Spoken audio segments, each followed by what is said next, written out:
خبردار شادی کرتے وقت خیال رہے کہ جس کا انتخاب کر رہے ہیں، شادی تسکین نفس اور تسکین جنس کا نام نہیں ہے، شادی تعمیر سماج ہے جی۔ اور اچھی طرح سوچ سمجھ کے گوری چمڑی کے اوپر نہ جائیے گا، چال ڈھال پہ نہ جائیے گا جی، کردار دیکھیے گا، اور سب سے بڑا کردار حب زہرا ہے،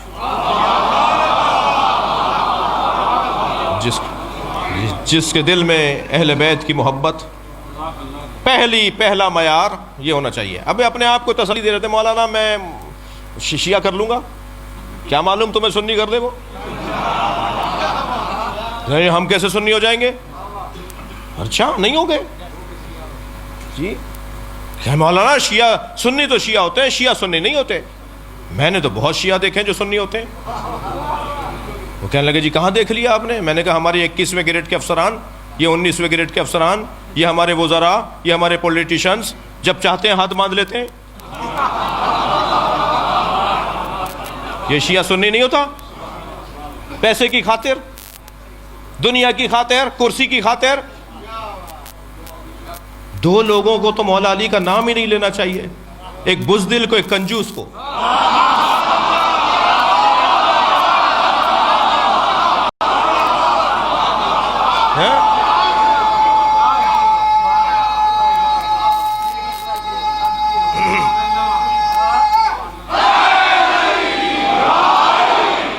کیا بات ہوئی؟ یہ کیا بات ہوئی؟ پیسے کی خاطر ہاتھ باندھ لیے، کرسی کی خاطر ہاتھ باندھ لیے۔ مجھے وہ سنی بڑا اچھا لگتا ہے جو لاکھوں شیعوں میں کربلا میں ہاتھ باندھ کے نماز پڑھ رہا ہوتا ہے۔ واللہ مجھے وہ سنی بڑا پیارا لگتا ہے جو مشہد مقدس میں امام رضا کے حرم میں لاکھوں شیعوں میں ہاتھ باندھ کے نماز پڑھتا ہے۔ وہ ہاتھ باندھ کر بتاتا ہے کہ میں نے جو دین سمجھا ہے اس پر عمل کر رہا ہوں، اور دوسرا پیغام یہ دیتا ہے شیعوں سے ڈرا نہیں کرو، یہ مارتے نہیں ہیں، اسے کوئی خوف نہیں ہوتا، وہ لاکھوں شیعوں میں ہاتھ باندھ کے نماز پڑھ رہا ہوتا ہے۔ مجھے وہ سنی بہت اچھا لگتا ہے، مگر وہ شیعہ بہت برا لگتا ہے جو خاندانی شیعہ ہے مگر جی وہ کرسی بچانی ہے۔ تمہیں کیا پشیمانی ہے مولا علی کا نام لینے سے؟ تم علی الولیہ پڑھ کر پشیمان ہو، نادم ہو؟ دور بدل گیا، وہ دور بھی نہیں تھا، میں اس کا بھی قائل نہیں ہوں، وہ دور بھی نہیں تھا اس طرح کی حرکتوں کا۔ اچھا جو زیادہ باتیں کرتے ہیں نا کہ تقیہ نہیں کرنا چاہیے، خود جب کسی ایسے منزل پر جاتے ہیں تو یا تو دائیں بائیں ہو جائیں گے یا ہاتھ باندھ لیں گے۔ فخر کے ساتھ ہاتھ کھولو، تم امام جعفر صادق کے چاہنے والے ہو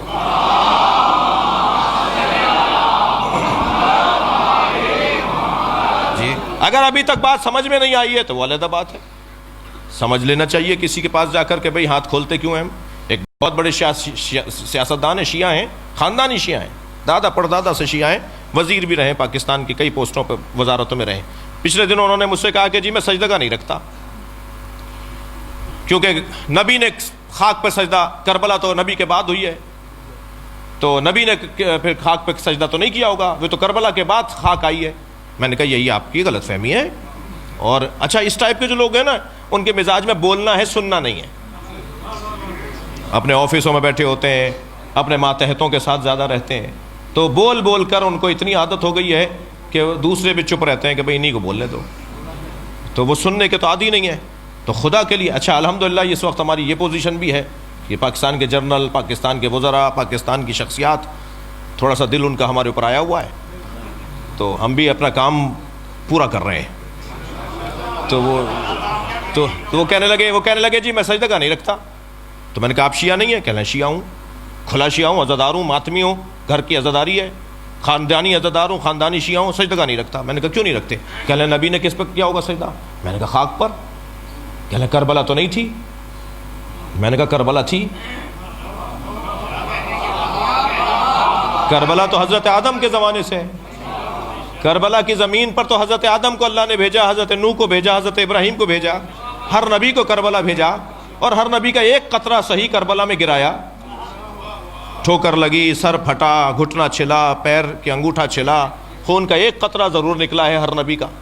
اور جب وہ پوچھتے تھے یا اللہ ہم سے کوئی خطا ہوئی ہے، کہ نہیں خطا نہیں ہوئی، حسین کا خون یہاں گرے گا تمہارا ملا رہا ہوں. ہاں تو پہلی بات تو یہ کلیئر رہے کہ کربلا امام حسین نے ڈھونڈی ہے، کربلا نے حسین کو نہیں ڈھونڈا ہے. کربلا پہلے سے تھی. رہ گئی بات خاک پر سر رکھنے کی، تو نبی نے خاک پہ سر رکھا. صحیح بخاری کی روایت، صحیح مسلم کی روایت، وَجُعِلَتْ لِيَ الْأَرْضُ سُجَّدًا، اللہ نے میرے لیے خاک کو سجدگاہ بنایا ہے. یہ صحیح بخاری کی روایت، صحیح مسلم کی روایت. محدث دہلوی تو شرح صحیح بخاری کے اندر حاشیے میں لکھتے ہیں کہ جو شیعہ حضرات ٹکیا بنا کر اس پہ سر رکھتے ہیں نماز میں، سجدے میں، شیعہ حضرات جو مٹی کا ڈھیلا رکھتے ہیں، یہ نبی کی سنت پہ عمل کرتے ہیں. جی ہاں، صحیح بخاری کی شرح میں لکھا ہوا ہے کہ شیعہ نبی کی سنت پہ عمل کرتے ہیں. تو خاک پر سجدہ تو سرکار بھی کرتے تھے. پھر میں نے ان کو ایک مولا علی کا فرمان سنا دیا، جس کے بعد ان کا پیغام آیا کہ جی اب کلیئر ہو گیا اور اب میں سجدگاہ رکھا کروں گا. وہ یہ کہ مولا علی سے پوچھا گیا، یا علی، ہر رکعت میں قیام ایک ہے، رکوع ایک ہے، سجدے دو کیوں ہیں؟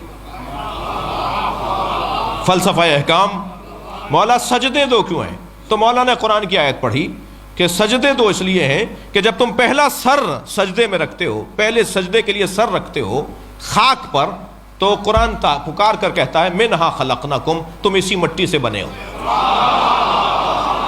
اور جب دوبارہ سر رکھتے ہو تو آیت آگے بڑھتی ہے وَفِيهَا نُعِيدُكُمْ، اسی مٹی میں واپس جاؤ گے. تو پہلا سجدہ تمہاری ولادت کی یاد دلاتا ہے، دوسرا سجدہ تمہاری موت کی یاد دلاتا ہے، اور دونوں سجدوں کے درمیان مختصر سا قیام ہے جسے زندگی کہا جاتا ہے.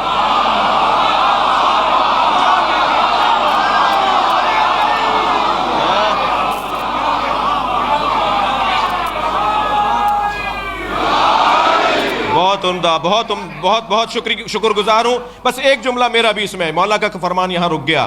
یہ جو دو سجدوں کے درمیان مختصر قیام ہے، اسے زندگی کہتے ہیں، جو استغفار پر مشتمل ہے. صلوات پڑھیں گے محمد و آل محمد پر.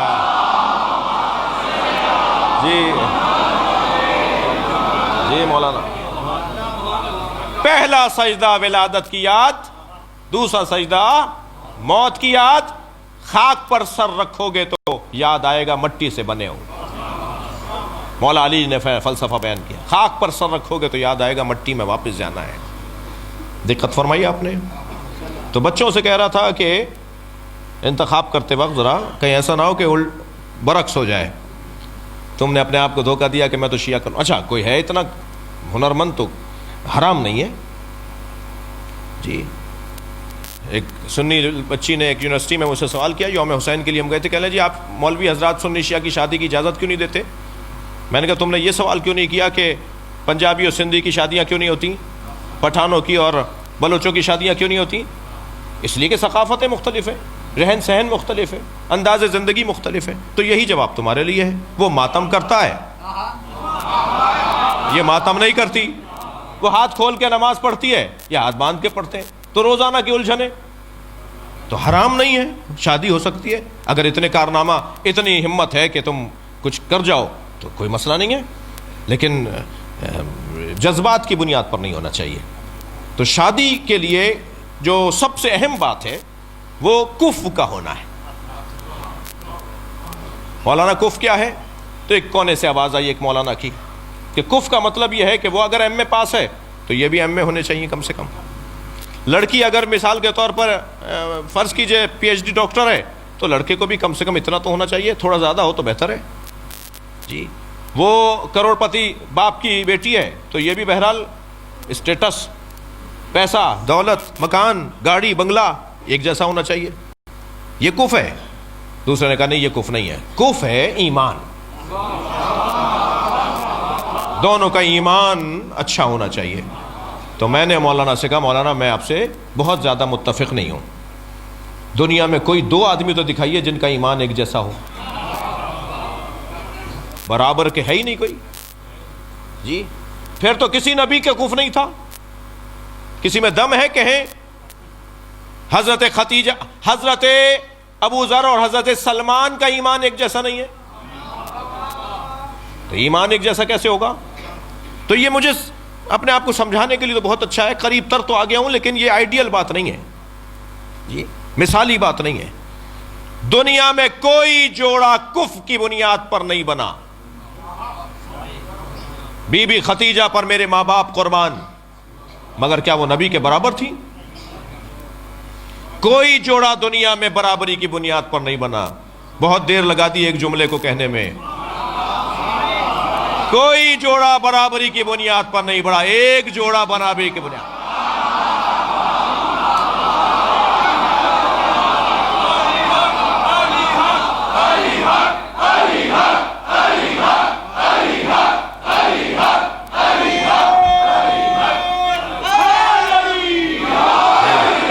وہ علی و بطول کا جوڑا ہے.